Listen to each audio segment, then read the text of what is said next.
Muito bem, sejam todos muito bem-vindos, bem-vindas a mais um episódio do Pod Todos, o podcast oficial da economia criativa brasileira, um espaço para a gente conhecer histórias inspiradoras de pensadores, empreendedores, educadores que fazem a economia criativa brasileira acontecer na prática.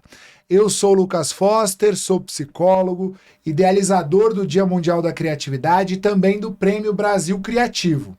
Vou fazer a minha audiodescrição, sou uma pessoa parda, tenho mais ou menos 1,80 m, estou vestindo uma camiseta preta, sentado aqui numa mesa de podcasts para a gente conversar, sempre com um sorriso no rosto, com Verônica Machado. Seja muito bem-vinda, Verônica.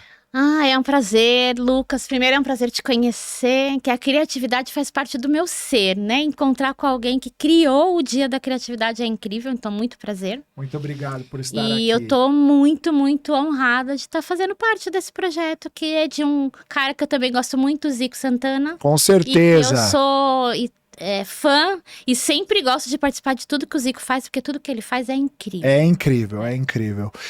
Verônica, é importante também a gente começar com uma audiodescrição. Você gostaria de fazer a sua? Sou uma mulher preta, tenho o cabelo bem curtinho, encaracolado, estou com uma roupa, um macacão de cor ferrugem, com um brinco feito de cápsula de café e um colar com pedrinhas e crochê, e estou um pouquinho acima do peso, então eu sou uma mulher fofa. Verônica, muito obrigado por vir participar. Nós estamos com 10 entrevistas de pessoas extremamente especiais que conseguem inspirar outras pessoas a ter a coragem para empreender a iniciativa, resgatar de alguma forma a confiança e a enxergar possibilidades de futuro num momento tão importante que é esse momento pós-pandemia, onde a inteligência artificial começa a fazer parte da vida, onde a questão do trabalho começa a ser ressignificada e a gente precisa buscar tantas inteligências, vamos dizer assim, emocionais, socioemocionais para construir. Você tem uma história inspiradora e eu queria que você começasse falando como foi a sua fase até os 6 anos de idade. Uma fase bonita, meiga, eu era uma menininha doce, sabe essas crianças boazinhas, né? Eu sempre fui considerada uma criança boazinha. Uma fase que eu tenho saudade. Engraçado você me perguntar isso, porque este final de semana eu recebi uma foto minha com as minhas madrinhas e a minha mãe. É uma foto que eu não tenho, e uma das minhas madrinhas, que ainda é viva, ela me mandou. Então eu tenho uma lembrança muito boa da minha infância, assim. Uma infância tranquila, que eu tinha a minha mãe. Era minha infância tranquila. E como foi ser criada pela irmã mais velha? Então, até os 6, minha mãe. E quando eu completei 7, minha mãe tinha falecido.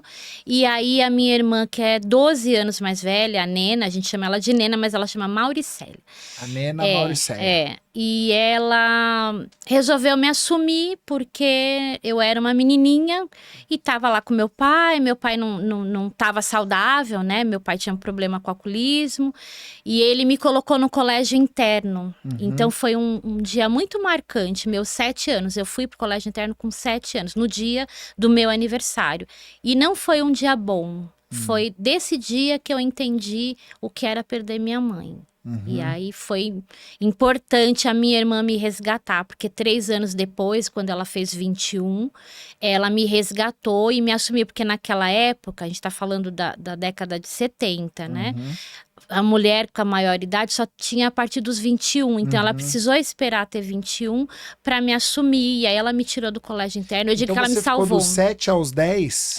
No colégio interno, fiquei. Um colégio interno que você só podia sair se você ficasse boazinha aos finais de semana, mas eu não era boazinha. Eu quase não saía do colégio interno. Eu não queria comer.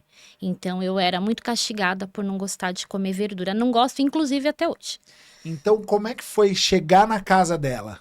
Não, eu cheguei na minha casa do meu pai, na minha casa mesmo, porque ela ainda era solteira. Mas já chego no ano de 1980 e ela já estava namorando e ela ia casar. E assim que ela casou, eu fui morar com ela na Rua da Consolação. Sim. Aí a minha vida virou completamente. Assim. Uma menina de periferia, morando numa casa super simples. Fui morar na Rua da Consolação. Foi... Para quem não muito sabe, importante. É uma região central Sim. de São Paulo, né? Muito perto da Avenida Paulista. E aí você conheceu a Avenida Paulista, toda aquela região, você viveu intensamente. Eu vivi 3 lugares bem importantes de São Paulo que eu frequentei. Foi a Avenida Paulista, que era o meu quintal.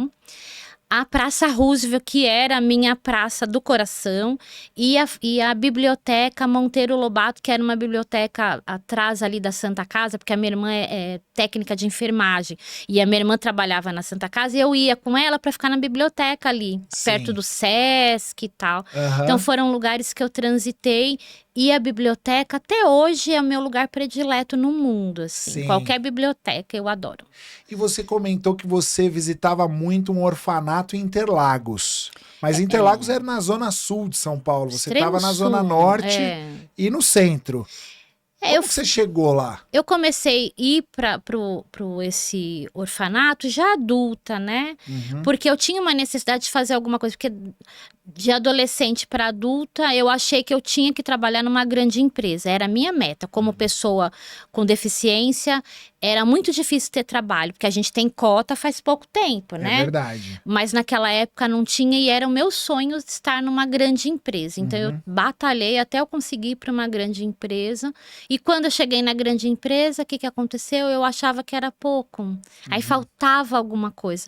Aí eu achei que eu tinha que fazer alguma coisa a mais. Fui parar nesse orfanato, não sei nem como. Então era um trabalho voluntário já adulta. Final de semana já adulta. Eu já adulta, com 20 e poucos anos já, que eu trabalhava na HP nessa época. E eu ia e arrastei um monte de casais de amigos e a gente ia pro orfanato.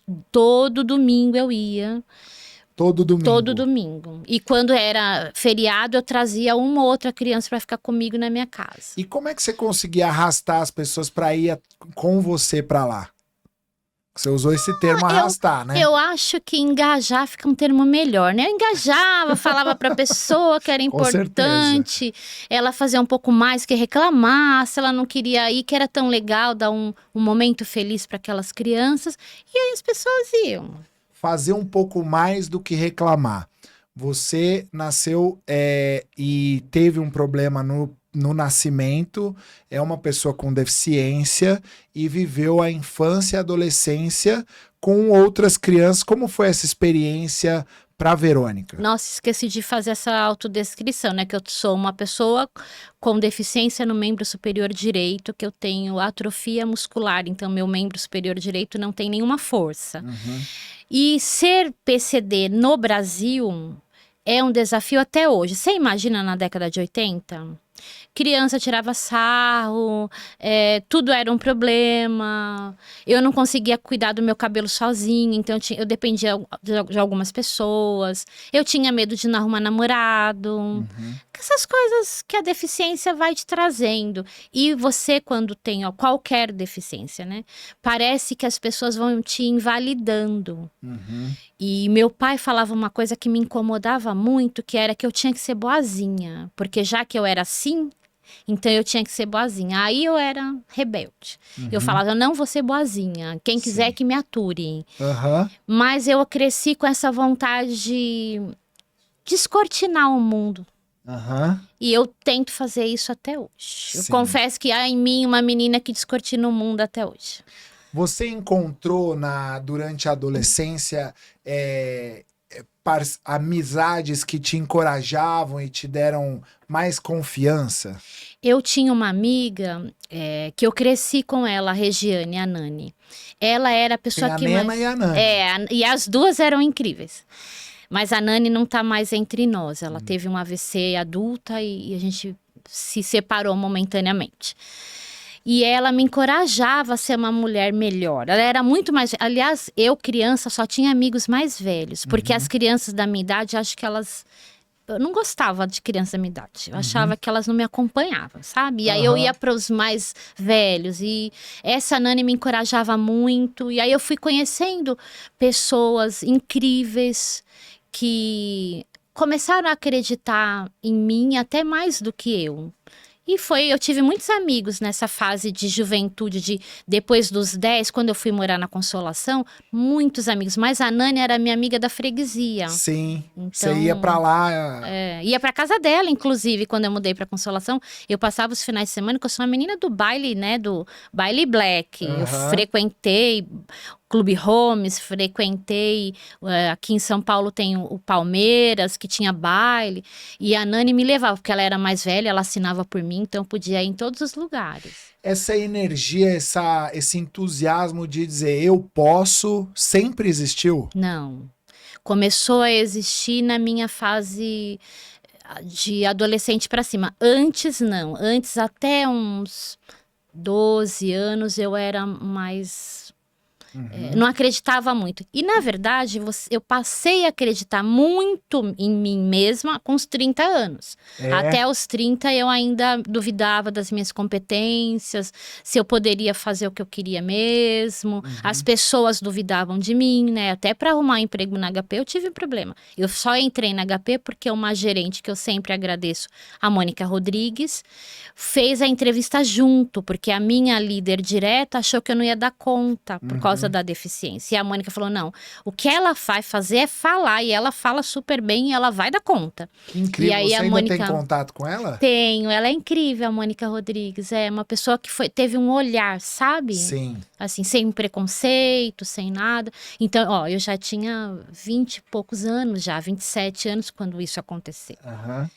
E aí, então, você tem uma vida ali entre a freguesia e o centro de São Paulo. Você entra numa grande empresa como você sonhava, você começa o trabalho voluntário de maneira consistente, né? Todo domingo ali indo, levando outras pessoas. E o que faz você ir para o terceiro setor ou, de repente, começar o projeto Mensageiros da Esperança? Com essa minha ida ao orfanato, eu já tinha começado a ter uma consciência social. E aí, uma coisa que me chamava atenção era que os bairros que mais contribuíam para minha campanha do quilo, né? Eram os bairros mais simples. E isso ficou no meu radar. E quando foi em 98, um sábado à tarde, me ligaram falando que o meu irmão tinha sido baleado. Eu achei que era o meu irmão mais velho, porque eu tenho o Mauro, que é o meu irmão mais velho. Mas não era o mais novo. Mas eu achei que era alguma coisa de raspão. E quando eu cheguei, ele tinha acabado de ser assassinado por um garoto de 14. Da mesma idade? Da mesma idade, dentro da escola, jogando bola. E isso me chocou. Mas quando eu cheguei no pronto-socorro, que ele tinha... Foi muito perto o pronto-socorro da escola, né? Quando eu cheguei, que ele já tinha falecido, a polícia chegou perguntando quem era parente da vítima, porque tinham pego o menino. E era eu. Naquela época não tinha celular, em 98. Eu fui pra delegacia. Quando eu cheguei na delegacia, eu dei de cara com o menino que matou meu irmão. Um menino de 14 anos. Meu Deus. Aí eu olhei pra ele, o menino franzino, um menino. Eu perguntei pra ele, mas por que você fez isso? Porque você acabou com a vida da minha família e com a sua vida. Ele virou pra mim e falou, tia, eu não sei. Me perdoa, eu não sei. E eu acreditei naquilo. E toda vez que eu me lembro disso, eu continuo acreditando que ele não sabia. E aí, tudo começou muito de repente. Aí a gente começou a falar, não dá mais pra ficar reclamando. Aí esse grupo que ia no orfanato, eu reuni, falei, gente, vamos fazer alguma coisa. E aí a gente foi muito impulsionada a fazer uma casa de caridade. Que foi assim que a Mensageiros nasceu. Casa de Caridade Mensageiros da Esperança. Não dá mais pra reclamar. Né? A gente vê isso em todas as entrevistas que a gente tem feito, a possibilidade de você olhar para um problema e você reclamar e encontrar uma desculpa para justificar por que aquele problema existe ou fazer alguma coisa. Quando a gente tem o podcast Pode Todos, tá muito ligado à ação e ao desejo de transformação. Qual a importância de parar de reclamar e começar a fazer? E por que dá tanto trabalho fazer? Primeiro, que se você tiver meu WhatsApp, no meu WhatsApp tá escrito #sempre em movimento, porque eu acho que a mudança está na ação, a transformação está na ação. Sim. Isso é a Verônica como pessoa falando. E dá trabalho tudo que você faz que mexe no teu dia a dia. Quando você tem que transformar alguma coisa, quando você... Até para ter uma carreira. Sim. Dá trabalho. Só que quando eu olhei para o mundo e vi que um menino mata outro menino por nada, eu falei assim, não pode ser que eu vou assistir isso tendo uma filha de 1 ano e 8 meses, que era o que a Lohane tinha. E aí eu comecei muito impulsionada pela minha filha a fazer diferente. E depois eu vi que era por mim, sabe? Eu vejo hoje que é por mim mesmo. Sim. E eu sou uma pessoa que eu não me conformo com o que eu não acredito. E eu não acredito que um menino mate um outro menino por prazer. Sim. Então eu fui pra ação, e aí dá trabalho, é cansativo, tem dia que eu quero desistir de tudo, mas aí vem um Zico da vida e te convida pra um lugar desse, tem um outro que te dá um ingresso pra você ir num evento super importante. Mas tinha uma coisa que você já observava na infância, que você comentou que é o João do Quilo. Sim, o seu João. Porque você começou o projeto depois dessa experiência terrível, né? Com a doação de alimentos. Sim. E você lembrou do João do Quilo. Quem era o João do Quilo e por que ele foi importante? O seu João, minha família era kardecista. E o seu João era uma pessoa do centro espírita, e o centro espírita tinha um trabalho social. E o seu João era aquela pessoa que passava na nossa casa pedindo 1 quilo de alimento para montar a cesta básica. Sim. E ele era uma inspiração. Eu entendi a caridade desse jeito. E aí o seu João acabou sendo uma inspiração porque a Mensageiros nasceu com essa pegada assistencialista. Sim. Entendeu? E você disse que na periferia a solidariedade era maior. Sim. E como isso te trouxe reflexão? Os primeiros anos da Mensageiros foi a gente batendo de porta em porta, pegando o quilo de alimento como o seu João fazia.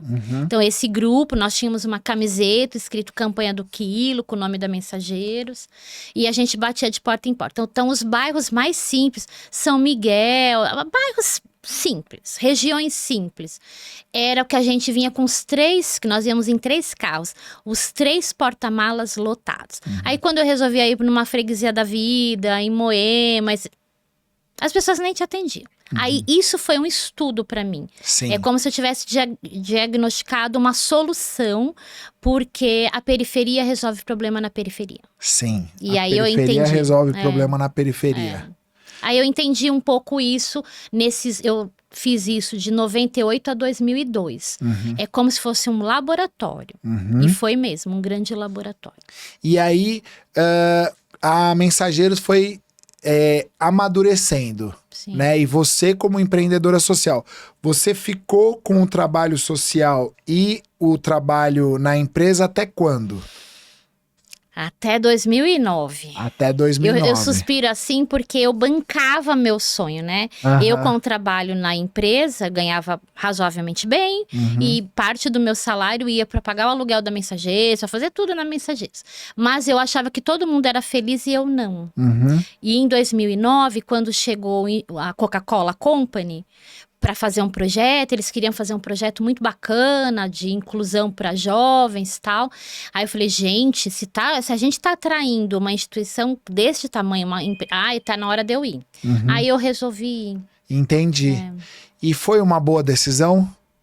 Os primeiros 4 anos eu achava que não, porque eu tinha uma vontade de ter meu 13º e minhas férias. Mas depois de 4 anos eu comecei a entender que era isso mesmo que eu queria, que estava dando certo. Aí eu fui fazer um curso, fui estudar, né? Sim. Estudo até hoje. Fui entender como era a ciência social, o que eu tinha que aprender mais, como era o empreendedorismo social, o que era negócio social. Em 2008, no Brasil, começou a dar um boom de negócios sociais. E aí eu falei, gente, gostei disso, o que é isso? E foi assim que eu comecei a criar uma nova trajetória, tanto com a Mensageiros, eu estou escrevendo um livro, e vai do assistencialismo ao empreendedorismo, é assim que se faz. Porque a gente criou um processo de não só depender do governo, Sim. não só depender de doações, né? A gente começou a entender que eu sou uma pessoa empreendedora e que eu poderia trazer esse olhar para Mensageiros. Que interessante. Sai esse ano o livro. Sai esse ano, né? Porque eu tô adiando, mas esse ano eu tô finalizando já e eu quero que saia esse ano. E você tem 2 filhos, né? A Lohane e o Heron. Sim. A Lohane ali em 2009 já começou... E como é que foi a relação deles com a Mensageiros? Hoje eles fazem parte? A Lohane é cria da casa. A Lohane é meu aluno, minha aluna de sucesso. Meu case de sucesso é a Lohane, porque a Lohane tá desde o dia 0 da Mensageiros, né? E fazia todos os cursos. Às vezes tinha curso que não era da idade dela, quando eu descobri, ela tava lá fazendo. A Lohane, na adolescência, cresceu na Mensageiros, cresceu me ajudando a fazer as campanhas de Natal, campanha de Páscoa. Então ela cresceu, só que chegou nos 16 anos, ela falou, eu não quero seguir tua vida, porque não era uma vida fácil, né? E aí, quando ela escolheu a carreira, eu olhei pra ela e falei assim, tá, você vai ser psicóloga e não vai seguir meus passos? Vai cuidar de gente para sempre. E aí, eu acho que ela tomou essa consciência na faculdade e aos 18 anos ela falou, mãe, eu quero estar na diretoria da Mensageiros. E foi primeiro passo grandioso para ela, foi vir. Mas aí, na sequência, ela foi para o mercado de trabalho, entender como funcionava as grandes corporações, foi para uma empresa multinacional também, mas ela adoeceu numa empresa multinacional. Por quê? Porque ela já tinha convivido com essa realidade do terceiro setor. Aí, em 2019, quando ela se formou em psicologia, ela largou o corporativo e veio para Mensageiros e está lá. Hoje, ela é nossa CFO e cuida de todas as operações da Mensageiros e do RH, porque RH é a paixão da vida dela, né? E você que trabalhou no mercado corporativo e viu a construção do terceiro setor, qual a importância do terceiro setor? Eu acho que a importância do terceiro setor, ela ficou muito mais clara na pandemia. Já era incrível, já era importante, já era fundamental. Mas na pandemia nós chegamos primeiro. Se não fossem as instituições do terceiro setor, mais gente teria morrido de fome. Sim. Porque nós saímos na frente antes de governo, antes de estratégia política, e a gente foi cuidar. E o terceiro setor, ele pulveriza o trabalho, então a gente chega nos territórios que ninguém chega. Então, às vezes a gente fala que a gente pisa no barro, né? E político nenhum quer pisar no barro fora das eleições. Alguns, um ou outro, sim, mas a grande maioria está preocupado com outras coisas. E o terceiro setor está preocupado com o desenvolvimento humano. Então, o terceiro setor é uma das áreas fundamentais, tanto que tem um monte de gente migrando para o terceiro setor. Primeiro, que tem propósito, e segundo, porque é efetivo. Tem soluções efetivas. Tem resultado. Tem resultados. E aí, a migração do assistencialismo para o empreendedorismo e para a inclusão produtiva. Hoje, a Mensageiros trabalha com que público e gera qual impacto? Nós migramos de crianças de 6 a 14, logo em 2008 a gente mudou de público e nós fomos para jovens, que era o meu público-alvo, né, por causa do Tiago. E no meio do caminho eu entendi que as mães também precisavam de apoio, as mulheres. E também entendi que na periferia as mulheres são arrimo de família. Muita mãe solo, muitas mulheres mesmo com marido são arrimo de família. E migramos para em 2009, 10, a gente acabou migrando para juventude e mulheres. Hoje eu trabalho com inclusão produtiva para esse público. Jovens a partir de 16 anos e mulheres até 100. Porque a gente já teve tiazinha turmazinha de 90 participando e tal. Conta pra gente o que é inclusão produtiva, que é um termo que tá ganhando força nos últimos anos, principalmente depois da pandemia. Eu tenho ouvido muito sobre inclusão produtiva. É engraçado que em 2018 eu fui convidada pela Prefeitura de São Paulo a participar para criar um programa que funciona inclusive em São Paulo hoje, que é um programa chamado Mãos e Mentes Paulistana de Artesanato. E lá a gente tinha que estudar o que era inclusão produtiva, porque ninguém sabia direito falar o que era. Mas nada mais é, bom, tudo isso, né? Não é nada mais, é tudo isso. É fazer com que a pessoa tenha uma geração de trabalho e renda. Sim. Então eu faço com que ela tenha um desenvolvimento econômico e que a gente tire essa pessoa de altíssima vulnerabilidade para um processo de dignidade através de recurso financeiro, porque ninguém melhora de vida sem dinheiro. Sim. E a inclusão produtiva, ela traz esse viés de fazer com que a pessoa tenha um trabalho e renda, né? A gente vem percebendo essa transformação cultural no Brasil, onde o empreendedorismo, e a gente falou aqui da correria, falou de diversas outras formas para falar desse novo modelo em que as pessoas querem dinheiro, as pessoas querem crescer na vida, querem poder ter acesso, mas onde tá muito claro assim, eu quero ganhar o meu dinheiro, eu quero conquistar a minha independência, eu quero ter dignidade, quero ter autonomia. O que mudou e como que mudou? Primeiro que o empreendedorismo não é o nosso salvador. Até porque empreender no Brasil é caro, é perigoso, é desafiador, e as pessoas, principalmente as pessoas de altíssima vulnerabilidade, elas estão empreendendo por necessidade. Exatamente. Então não tem estudo de mercado, não sabe o que é gestão financeira, gestão de produção, de produtividade. Então elas entram muito nessa seara porque precisa vender o almoço para pagar a janta. Isso. Então isso é um ponto importante. E também por uma precarização do mercado de trabalho, a carteira de trabalho cada vez menos assinada. E assim, e também essas pessoas às vezes não têm a qualificação para ir para uma carteira assinada. E o modelo de carteira assinada estamos nos despedindo dele, né? Tá ficando obsoleto.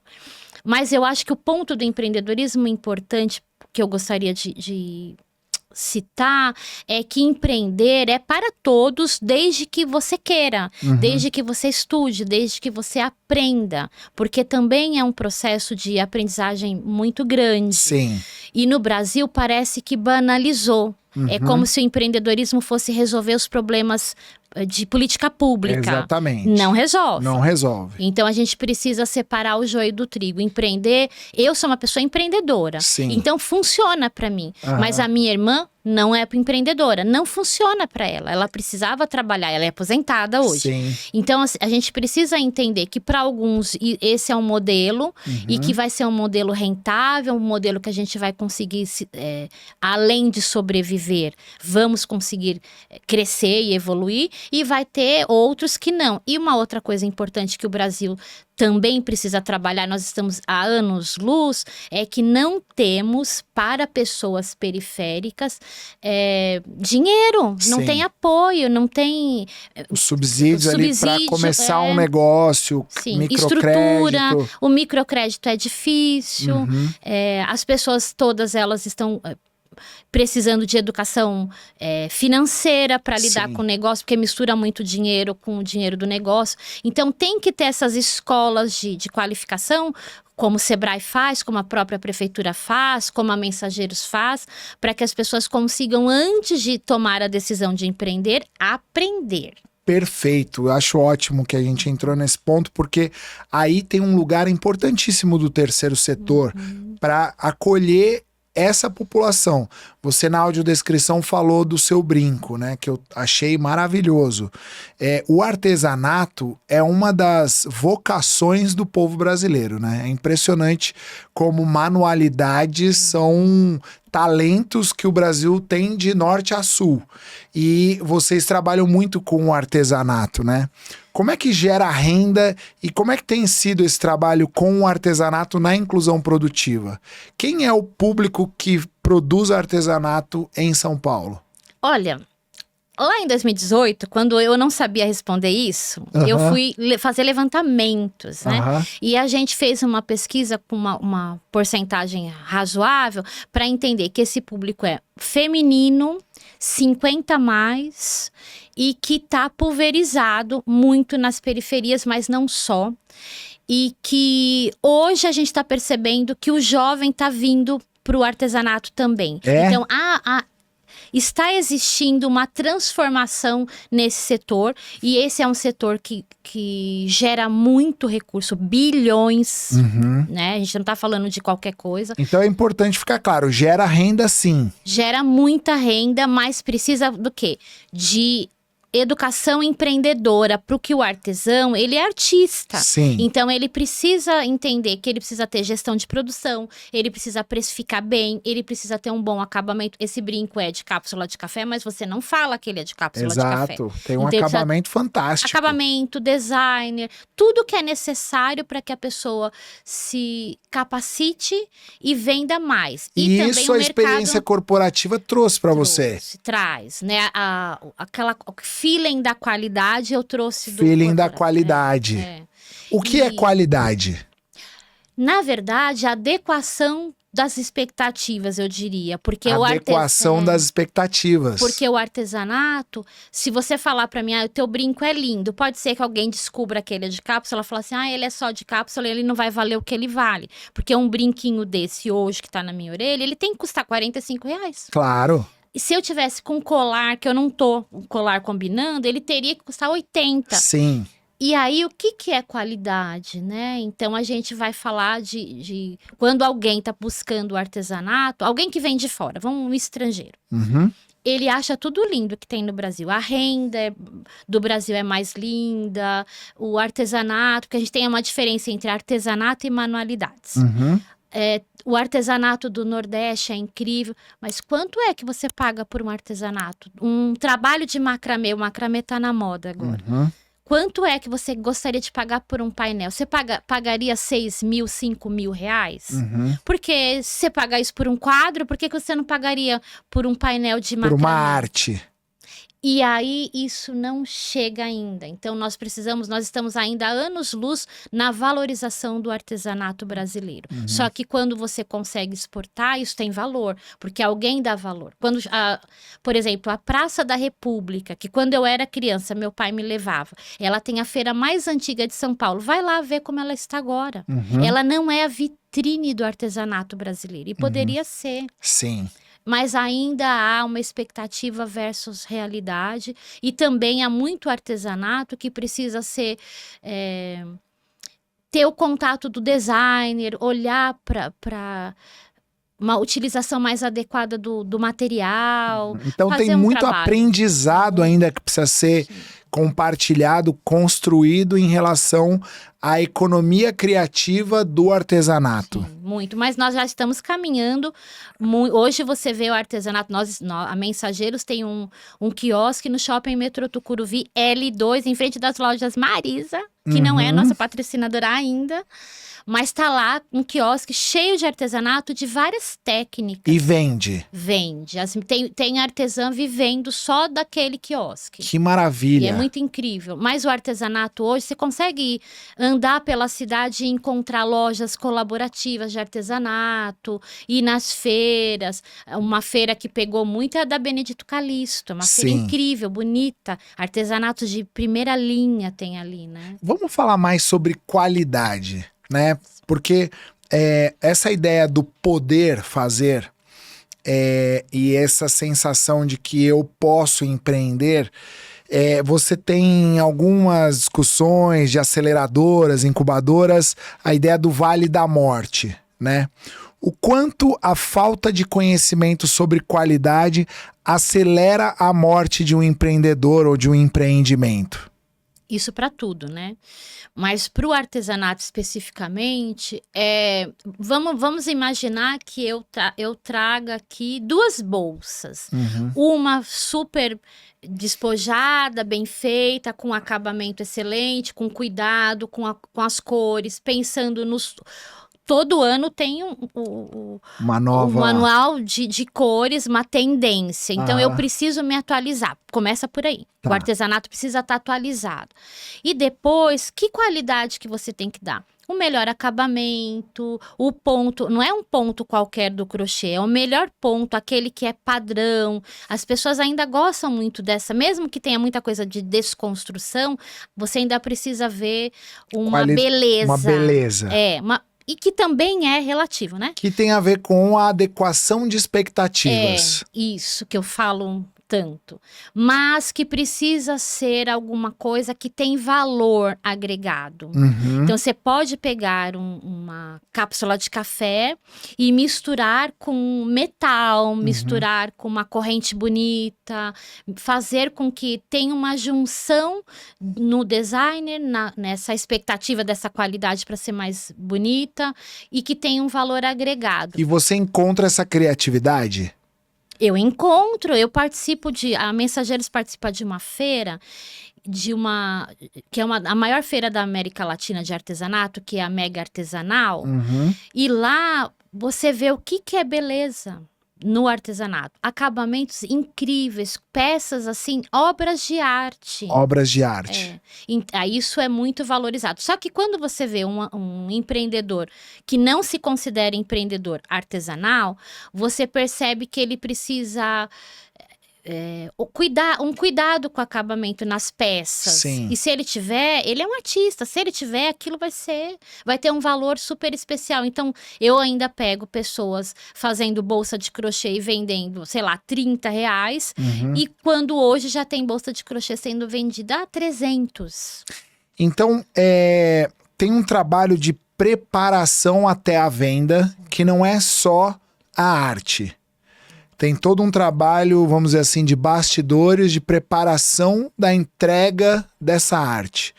O quanto isso está relacionado com autoestima? 100%.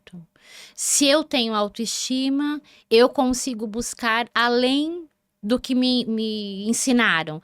Eu sei fazer macramê. Então tá. O que tá na moda? Quais são as peças? Como que eu começo a ser mais ousada? Como que eu começo a trabalhar com cores? Ao invés de oferecer numa feirinha, por que eu não ofereço para os arquitetos, para os designers de interiores? Então, eu preciso ter coragem. Então, isso está relacionado 100% com a minha outra profissão de terapeuta. Eu preciso trabalhar o autoconhecimento para a autogestão. Sim. Sem isso, você pode fazer o que você quiser, você não vai acreditar em você. Aí você também não consegue monetizar adequadamente. E como que você traz a autoestima para as mulheres periféricas num país onde a história sempre colocou elas fora do processo de enriquecimento? Uma metodologia adequada, ela não pode ter só empreendedorismo falando de gestão, ela precisa trabalhar autoconhecimento. Então, a primeira base é trabalhar o autoconhecimento. Então, a gente começa falando do Quem Sou, que é uma metodologia de uma indiana chamada Sara Saravasti, que eu gosto muito, e que a Aliança Empreendedora faz aqui no Brasil. E que eu acompanho, eu sou aliada da Aliança desde 2015, e essa metodologia, ela começa falando quem sou. Então, primeiro eu trabalho a autoestima, trabalho o reconhecimento, trabalho linha da vida dessa pessoa. Aí ela passa a ser alguém, e não uma empreendedora qualquer. Perfeito. Aí ela começa a se perceber. Quando ela se percebe, aí ela sabe que o produto dela precisa ser adequado, melhorado, que ela pode não morar em Moema, ela pode morar lá na Brasilândia, mas vender para o cliente de público A e de público B. Sim. Aí a gente faz um trabalho. Então tem que ter uma metodologia humanizada para a gente conseguir fazer com que o empreendedor primeiro se perceba. Que incrível isso, né? Porque a gente tem um discurso do empreendedorismo que fala só de uma parte e quando a gente começa a dar consistência identitária para as pessoas, né? De que eu posso, de que eu sei quem eu sou. Isso começa a libertar a pessoa também, inclusive dessas escolas de empreendedorismo, né? Onde você não tem um padrão, eu tenho a originalidade. E aí, o que é originalidade, então, dentro dessa lógica do artesanato? É uma liberdade de expressão. E a partir do que você conhece, porque eu adoro filosofia. Então a gente sabe, né, que o meio te molda. O que eu conheço, o que eu leio, o que eu aprendo, o que eu assisto, o que eu escuto, a oralidade da minha família, da onde eu venho, tudo isso me direciona. E aí a originalidade, como que eu vou falar? É mais original o que eu faço do que você faz. Então é muito, muito pessoal, mas tem gente que consegue elevar a décima e tem gente que não percebe essa originalidade para monetizar adequado, para gerar valor nisso, né? E aí, qual o papel da curiosidade? A curiosidade vai fazer com que você enxergue além, com que você não se esse copo que eu tô segurando, que a gente tá tomando água, será que tem que ser assim? Talvez eu fale assim, por que ele é rosa por dentro e meio azulado por fora? Isso vai fazendo com que eu crie mais. E eu não sei se você se lembra, mas quando a gente conversou ali fora, eu falei que o mais importante são as perguntas. A curiosidade me faz ser questionadora. Sim. E aí você vai trazendo referências diferentes, porque você é curiosa, você vai lendo, você vai estudando, vai criando uma outra conexão com o mundo, né? Exatamente. Agora, a curiosidade, ela parte também de um desejo de conhecer o mundo. E, de alguma forma, você precisa estar conectado com o mundo. Como é que as pessoas saíram da pandemia e como é que a saúde mental impacta diretamente na curiosidade?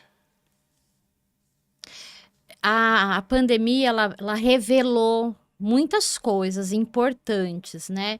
Porque todo mundo fala assim, a pandemia tá mudando as pessoas. Eu acho que não, eu acho que a pandemia revelou, descortinou as pessoas. Então, quem era mais curioso, entendeu que na pandemia teve que criar e mudar e fazer outras coisas para sobreviver. Quem era mais taciturno ficou mais ainda introspectivo. E esse processo fez com que quem expôs, quem colocou a cara a tapa, ficasse mais curioso, buscasse internamente o que dá prazer, o que dá para construir, porque esse pós-pandemia aumentou muito a criatividade. Olha nós aqui num podcast, né? Olha as possibilidades, as lojas online. Sim, e agora, olha o que está acontecendo. Os shoppings estão tendo que voltar para brincadeiras antigas, fazendo vivência, porque isso também foi um pós-pandêmico. Porque a pessoa se acostumou tanto a ficar em casa, não queria mais para a loja física. Aí a loja física precisou criar estratégias. De atração. Então assim, tudo se movimentou. Eu diria que a pandemia foi incrível. Para o Mensageiros, inclusive. O Mensageiros cresceu mais de 500% na pandemia. Sim. Então, por quê? Porque nós entendemos que era momento de ação e não momentos de exclusão. Ou de reclamar e cruzar os braços Isso e esperar. não faz parte mais do nosso vocabulário, ficar esperando alguma coisa acontecer. E aí esse movimento faz com que as pessoas que realmente estão dispostas a olhar para o mundo se tornem mais criativas, para que a gente supere as dificuldades que vieram no caminho. Olha o tempo recorde que nós fizemos vacina. Sim, exatamente. A né? colaboração. Né? Colaboração, a saúde se modificou, as pessoas ficaram um pouco mais conscientes de várias coisas, as outras se colocaram na sua bolha mais fortemente. Você repara isso? Que tem verdade. gente que está na sua bolha ainda? E por que Mensageiros da Esperança? Porque nós tínhamos um médico amigo, o Dr. Arquimedes, que falava que a gente tinha que ser alguém que leva esperança no mundo, e a gente achou que Mensageiros, então, levaria esperança para o mundo. E o que é esperança? esperança é transformação, esperança é ação, esperança é amanhã no hoje, eu diria. Como é que a tecnologia social do Mensageiros consegue chegar a mais lugares? Primeiro que a gente foi criando um processo de engajamento e mobilização que é muito importante. Então, eu falo muito com muita gente de todos os lugares, isso é fundamental. Eu transito muito, eu aprendi que eu tinha que transitar por todos os eixos. E a gente leva isso muito sério lá na Mensageiros. A gente precisa estar falando com o poder público, com o privado, com pessoas, com escola, com a saúde. Então, a gente, antes de criar a tecnologia social, a gente acha que teve que criar uma tecnologia de mobilização e engajamento. Sim. Senão eu não conseguiria atingir as pessoas. E 2020 me ensinou quanto isso era importante. Porque nós atingimos 43 comunidades na pandemia. Todo mundo dentro de casa e nós andando em 43 comunidades atendia por ano 21 mil, 22 mil pessoas. Nossa. Então, a gente teve que aprender que era necessário ter uma tecnologia de mobilização e engajamento importante. Sim. E agora o trabalho expandiu também. Sempre foi em São Paulo e agora em Osasco também. Ou há quanto tempo já? Em Osasco nós ganhamos um edital, a gente participou de um edital em 2023. E em dezembro de 2023 foi inaugurado pelo atual governador. E janeiro de 2024 a gente já estava lá atuando, entendendo como era aquela comunidade. E hoje eu confesso que eu estou apaixonada pelo portal, que é uma comunidade de pessoas, muitas pessoas que precisam. A zona norte de Osasco é uma zona vulnerável e que eu vejo muita importância do que a gente faz lá com a inclusão produtiva, mas lá é necessário também essa parte mais humana, de levar saúde mental, de levar esporte, de levar lazer, entretenimento. Aí eu volto alguns anos da Mensageiros que a gente já não fazia mais um Natal cheio de criança, faz 2 anos que a gente atende 500 crianças e é muito incrível. Então esse movimento foi bom e eu tô chegando devagar em Barueri. Barueri são com as mulheres falando de saúde física. E a gente está tentando avançar para saúde emocional e educação alimentar nutricional correta, sabe? Sim. A gente fala muito, né, sobre impacto e a gente precisa de liderança e recursos, né? Você disse que de 2009 a 2023 teve um apoio muito grande da Coca-Cola. E que você agora tem o apoio do fundo do governo do estado, né? Um convênio. Então, do ponto de vista de viabilização de recursos, não há dúvidas que você sempre teve capacidade, competência.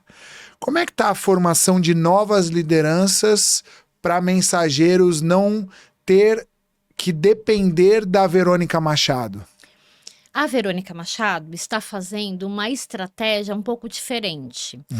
A gente está criando negócios sociais para que a Mensageiros trabalhe com esses negócios sociais para manter a Mensageiros e não dependa de um salvador. Tá. Não dependa de alguém vendendo a Mensageiros como eu faço hoje. Como é que é essa figura, como você, Verônica Machado, e tantos outros líderes sociais que começam a chegar num momento de trajetória onde precisam de novas lideranças? A gente vai formando, tentando formar outras pessoas. Por exemplo, eu achava muito que eu estava formando a Lohane para ficar sentada na minha cadeira. E, de repente, eu descobri que ela não quer sentar na minha cadeira. Ela quer se eu estiver comigo. Ela não quer ficar ali. Pelo menos até ontem era isso. Pode ser que a partir de hoje ela mude de ideia, né? E aí eu fico pensando que se tiver estruturado financeiramente, porque sem dinheiro a loucura é comigo. Porque eu faço com dinheiro ou sem dinheiro. Que é o que ela fala. Ontem eu ouvi um áudio dela falando: mãe, como você consegue fazer tanta coisa num único dia? Eu fico exausta. Eu faço 4, 5 coisas e você faz 10.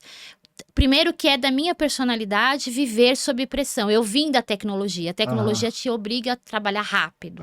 E foi uma grande escola para mim. E segundo, porque a minha geração é diferente da dela. Uhum. A minha geração é muito mais resiliente, Uhum. né?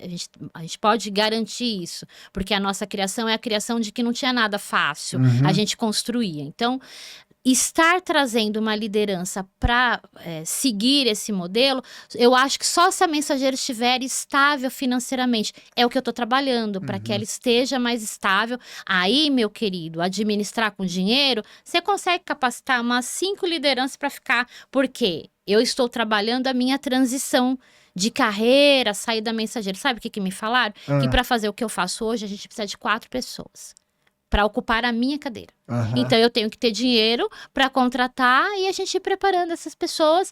E eu já sou a presidente, tem um nome honorário, um presidente vitalício, sei lá, que eles já me deram esse título. Então, eu vou estar sempre, enquanto estiver viva, dando pitaco. Mas eu quero sair dessa cadeira, eu quero ir para outras cadeiras. Entendeu? Sim. Como é que a gente prepara essa geração que cresceu na pandemia e que está cada vez mais nas telas, se relacionando através de telas, para a liderança social? O maior desafio é você fazer com que eles saiam das telas e venham para a realidade. Então, é criar ambientes onde eles olhem nos olhos uns dos outros, onde eles tenham consciência social, onde eles entendam o que é sustentabilidade, o que é criatividade, e que não pode ser um único modelo. A tela é um modelo, a inteligência artificial é um grande modelo, mas não é tudo. A inteligência emocional, ela é o suporte que vai fazer com que essa geração consiga criar mais, consiga cumprir compromissos, ter comprometimento maior com a vida. Porque o que eu fico preocupada é com a falta de compromisso com a vida. E alguns na periferia com a falta de sonho. Qual é o impacto que isso pode trazer para a economia e para a vida desses jovens? Para a vida do planeta, né, Para a amor? vida do planeta. Eu acho que se a gente não acordar, não despertar, nós não vamos ter pessoas suficientes tomando conta de países. Por quê? Se você olhar bem, eu tenho 55 anos, eu fico observando a geração de que tem 30 para baixo. A falta de comprometimento ainda é um item relevante na minha observação. Veja bem que eu não vejo o mundo inteiro, mas eu avalio dentro do que eu consigo conviver. A qualidade caiu. Caiu, e quando você vai ao médico, por exemplo, todo mundo tem que começar, certo? Certo. Então eu posso passar com um médico jovem. Aham.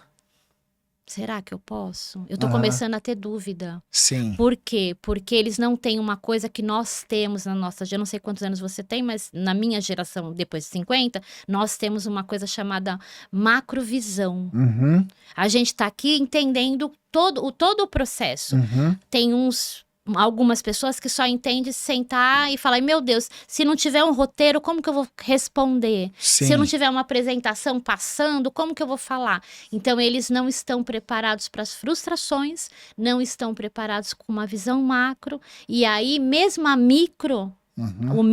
microatividade, a microvisão, ainda falta subsídio de conhecimento mesmo, porque eles não leem.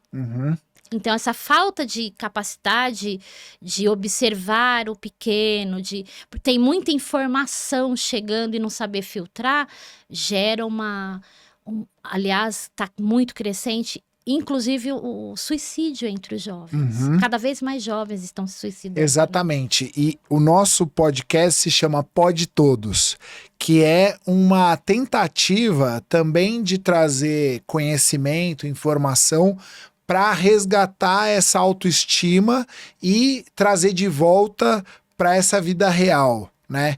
Qual a importância, quando a gente fala de empreendedorismo, que a gente entenda a tela como uma ferramenta necessária, mas eu acho que assim como a gente descobriu com o tempo os impactos da alimentação industrializada ou do cigarro, o impacto que as telas estão gerando na nossa vida, né? Do ponto de vista de destruição mesmo.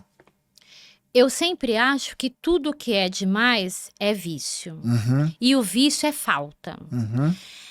E olhando, né, hoje, essa meninada que nasce, a mãe não tem tempo de educar, então ela coloca um celular na mão da criança. Uhum. Eu sou muito contra isso, porque a criança, ela não tem condição de avaliar o que ela tá assistindo, o que ela tá vendo, o que ela tá aprendendo. E aí ela não quer aprender, ela não quer escrever, ela não quer ler. Então, o impacto disso, o resultado é que nós estamos formando pessoas com baixa frustração. Porque Tolerância à frustração. Baixa tolerância à frustração. Eles não têm frustração porque é muito imediato. Tudo que eles querem. Não gosto desse vídeo. 10 segundos. É isso aqui, é um dedo que ele passa. E aí, como é que uma pessoa dessa pode se formar? Como que ela consegue ficar sentada num banco de escola aprendendo? Como que ela vai ler? Como que ela vai aprender? Então, eles acham que é fácil ir lá e perguntar na inteligência artificial. Mas você já fez uma pergunta boba para a inteligência artificial? O que ela traz? Ela traz o raso. Isso. Se você não aprofundar, ela vai... Ou seja, precisa ter curiosidade. Precisa, curiosidade, e a curiosidade e né? o conhecimento demandam tolerância à frustração. Precisa ter resiliência. E paciência. Entendi. O que a gente vive de desafio é, ao mesmo tempo em que, por exemplo, o artesanato, ele traz todo um aparato de dedicação, de construção. A hora de precificar, às vezes as pessoas vendem barato, né? E aí, as pessoas... Educação, então, vai ser cada vez mais importante. Educação e educação emocional, eu diria. Que são os dois que precisam caminhar juntas. A educação, como a gente conhece, aprofundar. Veja bem, sociologia e filosofia tiraram por quê? Educação artística estão tirando por quê? Porque são as matérias que fazem com que a pessoa comece a se perceber. Aí não tem saúde mental. Por quê? Porque não tem tolerância, não tem resiliência, não tem amor, não tem auto-amor.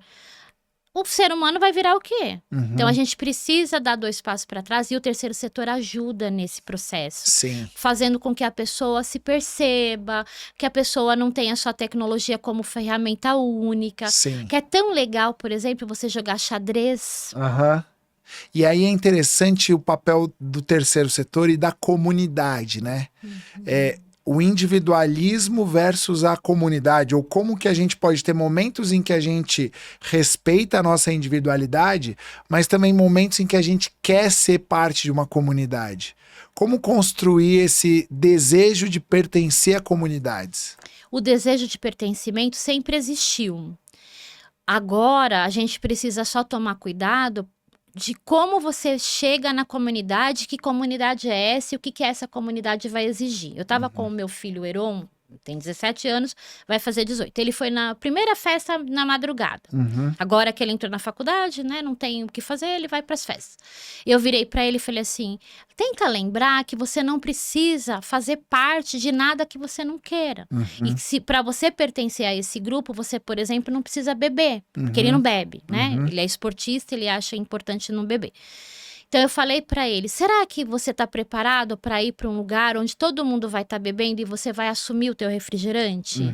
Porque também é um processo pra ele, pra fazer parte, tomar uma cerveja, tomar uma batida, sei lá, fumar narguile, fazer alguma coisa que aquela galera, aquele grupo... A pressão. E essa pressão que sempre existiu, todo mundo me convidou para se fumar um baseado que eu conheci na minha adolescência. Com ausência de resiliência, de inteligência emocional. Não sabe suportar a frustração que é não pertencer, pode ser que ele se perca. Aí não tem uma família estruturada, que é um outro processo difícil, porque a gente está falando que as famílias também mudaram, mas os valores não deveriam ter mudado. E alguns valores estão sendo excluídos ou abafados. Aí a gente tem um círculo vicioso de que família mal estruturada, não sabe educar, um jovem tem muita informação, não tem resiliência, não tem condição de perceber que frustração faz parte da vida. Aí ele vai para onde? Para o vício. Então o imediatismo, trazendo ansiedade, com falta de inteligência emocional, pode levar a um sentimento de impotência que exclui cada vez mais sem o sistema, vamos dizer assim, é um processo que acontece ali na relação com a tela. Diretamente. Sem intervenção nenhuma. Sem intervenção nenhuma. Adoro, você tem uma didática incrível de resumir, sintetizar o que eu falo. Acho que eu preciso levar você para continuar escrevendo meus livros. Aí eu falo, você sintetiza, incrível. Mas é isso, né? É muito isso. A nossa tentativa com essas conversas interessantíssimas, quero te agradecer por estar com a gente nessa conversa, porque pode todos, né? Eu posso... Tem muito mais elementos, muitas camadas para a gente conseguir acreditar, né? Conta um pouco mais, então, qual é a visão de futuro do Mensageiros da Esperança e a importância de todo esse resgate do autoconhecimento antes de começar a inclusão produtiva. Primeiro que a Mensageiros está caminhando para que o desenvolvimento econômico e psicossocial andem juntos. Isso para a gente faz parte da nossa missão. Segundo que o processo de inclusão produtiva sem educação emocional tende a falir. Então a gente precisa trazer a inclusão produtiva, gerar o trabalho e renda junto com uma educação emocional, por isso que as soft skills são tão importantes. E o que a Verônica, enquanto pessoa física, está fazendo? Eu abri uma empresa chamada Machados, que é de consultoria e treinamento de soft skills, para que a gente possa trabalhar a educação emocional das pessoas. E essa empresa nasceu incubada na Mensageiros, justamente pela Mensageiros entender a importância do psicossocial. Sim. Então, eu acredito que a Mensageiros está caminhando, é um sonho de futuro, ser uma instituição que acelere empresas pequenas, fazendo com que a pessoa entenda o seu potencial, utilize mais a criatividade para explorar melhor o seu potencial com educação emocional, andando junto, autoconhecimento para autogestão. Esse é o lema da Machados, autoconhecimento para autogestão. Muito bom. E que a Mensageiros tenha rapidamente uma guinada financeira, que a gente está trabalhando para que 2026 a gente esteja aí com a nossa cafeteria escola. Hoje a gente tem um podcast escola, a Mensageiros Cast é um podcast escola, que eu quero te convidar, já você e o Zico, para irem lá, participarem, né, de um programa conosco, mas muito imbuída de fazer com que a gente use as nossas habilidades e competências para trazer recurso financeiro, para não depender de apenas doações. O brasileiro é muito generoso, mas ele é generoso quando? Quando tem grandes tragédias. A Mensageiros não é uma tragédia, a Mensageiros é uma instituição que tem um lema e eu vou te convidar a fazer parte. Você não faz parte do problema, mas pode fazer parte da solução. E com este lema, nós queremos ser solução, inclusive para Mensageiros econômica, para que a gente não dependa de recursos externos. O recurso externo é muito bem-vindo, a gente precisa de recurso externo. O brasileiro generoso precisa entender que ele pode ser generoso para impactar muito mais vidas, esse é o nosso convite para as pessoas, mas a gente precisa ter autonomia financeira, porque a verdadeira autonomia, que é o que a gente vende, que a verdadeira autonomia é financeira. Sim. Dinheiro para mim é liberdade, né? Muito interessante. Eu acho que a gente está descobrindo aqui nessa série Brasil Criativo que os empreendedores sociais e os pensadores, os influenciadores que transformam a realidade, não só sociais, mas empreendedores criativos, viveram um antes e depois da pandemia. E eu acho que a pandemia foi muito marcante para mostrar que é possível um país generoso, mas que depois da pandemia parece que foi um sonho de verão do ponto de vista da generosidade das pessoas. E mostrou que numa crise realmente grave, o brasileiro é capaz de dar as mãos e transformar e salvar muitas vidas. Eu acho que o que a gente está aprendendo nesse pós-pandemia é como garantir essa sustentabilidade da generosidade, né? Como é que a gente resgata esse desejo de ajudar mesmo fora de uma crise sanitária como foi a pandemia? Eu diria que como eu fiquei incomodada lá na minha bolha, que eu não queria só reclamar, eu queria fazer alguma coisa, muita gente tem pensado como eu pensei. Uhum. Então esse já é um primeiro ponto. Depois, as grandes empresas estão fazendo as suas próprias fundações, seus próprios institutos. Só que as instituições de base, como a Mensageiros, elas é que chegam no público que eles querem atingir. Então, eles acabam sendo uma grande, por exemplo, o próprio Instituto Coca-Cola, ele acaba chegando na periferia através das instituições. Sim. Então, as instituições de base, elas precisam ser fortalecidas. Então, acho que a avaliação que nós precisamos fazer é: vá conhecer uma instituição de base, vá entender o trabalho dela, porque hoje tem uma mídia negativa falando de ONG, até porque não é mais ONGs, é OSC, né? É Organização da Sociedade Civil.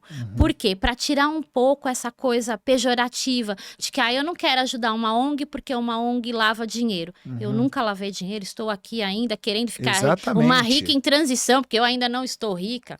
E eu trabalho muito, eu trabalho 14 horas. Sim. Então é importante que as pessoas, primeiro, vá conhecer, não façam doações sem conhecer uma instituição. Isso, participem, Participe, se engajem, procure a sua própria causa. Não é só fazer Pix e pedir iFood ou... Não. Né? Não é só de casa. Eu acho que você que está aqui assistindo, nos ouvindo, precisa entender que ser generoso faz parte do ser humano. Dentro de nós tem uma alma generosa. Todos nós somos generosos. Agora, o motivo da sua generosidade pode ser uma dor, pode ser uma alegria, pode ser uma ação pontual que virou alguma coisa importante para você, mas teve um primeiro impulso. Então, qual é o teu impulso? A pergunta é: por que você pode ser generoso? E quando? Será que você precisa esperar uma tragédia ou você pode evitar a tragédia? Exatamente. Esse acho que é uma reflexão importante que você traz aí. Muito bom. Bom, nós conversamos aqui mais um episódio do Pod Todos, o podcast oficial da economia criativa brasileira. Nós estivemos com ela, que é mãe da Lohane e do Heron, Verônica Machado, fundadora da Mensageiros da Esperança, uma mulher incrível que tem uma trajetória de vida fundamental para formar novos empreendedores, novos cidadãos, não só em São Paulo agora, Osasco, Barueri e em breve no Brasil inteiro, com essa sustentabilidade financeira da Mensageiros, logo mais chegando com novas lideranças também, novos negócios sociais sendo acelerados pela Mensageiros. Verônica, muito obrigado por participar com a gente dessa série Brasil Criativo Pod Todos. Fiquei muito feliz em conhecer a sua história, ver que a Mensageiros é muito mais do que a parte da inclusão produtiva. Ela tem uma formação socioemocional que realmente é a base da inclusão produtiva. Sem isso, as coisas não acontecem. Então, parabéns por essa trajetória, parabéns por sair do setor privado, ir para o terceiro setor, trazer toda a inteligência também do setor privado para melhorar, né, processos, entregar qualidade, porque realmente o terceiro setor precisa disso. E você me diz aí o que achou. Bom, primeiro que foi um bate-papo que passa muito rápido, né? Porque a gente vai respondendo e não vai nem percebendo o tempo passar. Adoro pessoas inteligentes, então tô assim diante de uma pessoa que sintetiza bem, que traz perguntas. Às vezes, lembra que eu te falei, o mais importante são as perguntas, então acho que emplacou muito, né, ter uma pessoa que sabe ter esse jogo de cintura. É uma grande escola para os meus alunos lá da Mensageiros, inclusive, e dizer que é sempre importante dar voz para quem precisa falar coisas que impactam vidas. Então, esses 10 que virão aqui, eu não tenho dúvida que são pessoas que têm uma necessidade de trazer uma fala que vai impactar milhares de outras pessoas. E a gente tem que agradecer pelo canal aberto, pela oportunidade e dizer: já que você é parte da solução, convide todo mundo, venha fazer parte da solução conosco. O Pod Todos é nosso. Então, eu já adotei, eu tenho uma ação interna que fala assim: quem esse ano eu quero cuidar mais? Todo meu aniversário eu cuido de alguém. Eu acho que o ano que vem eu preciso cuidar do Zico. Agradecer porque ele dei um golaço pensando no Brasil criativo, pensando em pessoas que fazem muito mais pela sociedade só por contar a sua própria história, porque todo mundo tem uma grande história. Obrigada, foi uma honra. É isso, o Pod Todos é nosso. Adorei essa frase. Fechamos então mais um episódio com Verônica Machado. Valeu, pessoal. Obrigado. Até a próxima. Edson, e aí, valeu o papo? Valeu, pô. Ó, manda um pix no final, você tá ligado? Pessoal, pode assinar aí o nosso podcast. Então, Edson Leite apresentando Gastronomia Periférica aqui. Foi espetacular a história pessoal desse cara. Vale a pena vocês seguirem. Tamo junto. É nóis, pô. Valeu, pessoal. Obrigado.